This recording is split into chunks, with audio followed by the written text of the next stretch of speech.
salam sejahtera untuk kita semua. Bertemu lagi bersama kami di Obraskes, obrolan kesehatan Fikes Universitas Dea Hasan. Nah, kali ini saya bersama dengan Ibu Bidan Kintan. Ya, beliau seorang bidan. Nanti kita tunggu perkenalan singkatnya. Pada hari ini kita akan membahas tema perdarahan di kehamilan muda. Oke, baik, langsung saja sebelum kita mulai, boleh Ibu Kintan perkenalkan diri dulu secara singkat. Oke, baiklah, Assalamualaikum warahmatullahi wabarakatuh. Saya Bidan Kintan Anissa, salah satu dosen di Prodi Kebidanan Fakultas Ilmu Kesehatan Universitas Dea Hasan Bengkulu. Kemudian sebagai bidan juga. Itu saja mungkin Bu Dia. Ya, baik. Bu Kintan, sesuai dengan tema pada hari ini kita akan membahas tentang perdarahan di kehamilan muda. Nah, bisa nggak sih dijelaskan ke kami apa sih yang dimaksud dengan perdarahan di kehamilan muda, Bu Kintan?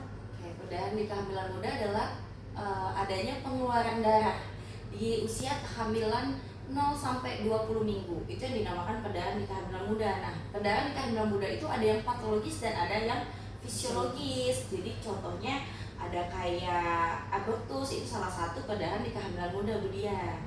Baik, Bu Kintan, bagaimana kita membedakan bahwa itu dibilang atau dikatakan perdarahan pada ibu hamil? Mungkin ada yang keluar cairannya atau seperti apa ya? Ada keluar cairan dari vagina berupa perdarahan.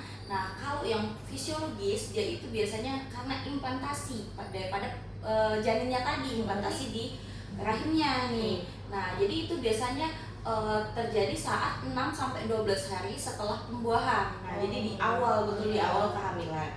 Nah, itu biasanya seperti bercak darah seperti menstruasi berwarna kecoklatan, tapi akan hilang dengan sendirinya, tidak berlanjut. Itu dikatakan fisiologis. Baik, tadi yang normal, fisiologis normal itu tanpa nyeri ya, Bu? Iya, tanpa nyeri. Oke, berarti kalau yang patologis selain darah segar tadi atau darah sudah mungkin keluarnya tidak segar lagi disertai nyeri atau bagaimana? Iya, kalau yang patologis itu disertai dengan nyeri. Nah, itu ada yang namanya kehamilan di luar kandungan. Nah, itu disertai nyeri perut, kemudian terjadinya perdarahan pada saat usia kehamilan keluar dari 20 minggu.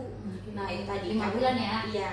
Oke, biasanya bisa karena kehamilan mola anggur ya, Bu, iya, atau kehamilan ektopik ya, kehamilan yang di luar rahim ya. Iya. Biasanya kalau pasien-pasien dengan KET nyeri hebat ya? Iya, nyeri hebat, dan itu harus dengan penanganan dokter. Kita sebagai bidan mungkin hanya deteksi dini aja gitu, karena dilihat kalau kehamilan ektopik tertentu itu dilihat ada nyeri hebat, kemudian perdarahannya banyak, ya nyeri goyang persil, kemudian perdarahan banyak, baru kita lakukan rujukan ke fasilitas kesehatan yang lebih lanjut.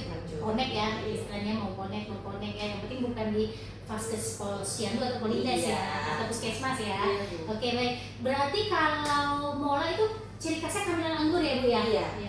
Kegagalan dari trophoblas yang membentukkan plasenta ya? Iya, kalau kita bidan biasanya dideteksi dengan awalnya itu dia ukuran daripada rahimnya atau urutan perutnya itu tidak sama seperti wanita hamil pada umumnya. Nah, kemudian pembesaran perutnya itu tidak seperti wanita hamil pada umumnya. Pada usia kehamilannya itu lebih besar, kemudian tidak terdapat detak jantung janinnya pada saat di pemeriksaan. Nah, kemudian terjadinya perdarahan. Oke, berarti tinggi fundus uterusnya lebih besar lebih besar daripada usia kehamilannya. Baik, jadi kalau kita mau menyimpulkan atau mendiagnosis kasus-kasus tadi kayak abortus, keguguran dari kurang dari 5 bulan ya, mungkin kan ya, ada yang nanti harus dilakukan pemeriksaan penunjang, itu sebaiknya kita kirim untuk USG ya. Iya, jadi kenapa pentingnya itu USG di trimester pertama, karena untuk kita mengetahui gimana apakah deteksi komplikasi tadi, apakah dia KET, apakah dia mola, ataukah dia dan lain sebagainya, atau dia normal ataupun normal ya. Iya. Oke, baik, mungkin sekian saja obrolan singkat kita bersama Obraskes, obrolan kesehatan bareng Fikes dengan Bu Kintan Anissa pada hari ini. Sampai ketemu di materi selanjutnya atau di topik-topik hangat selanjutnya. Salam sehat. Universitas Dea Hasan.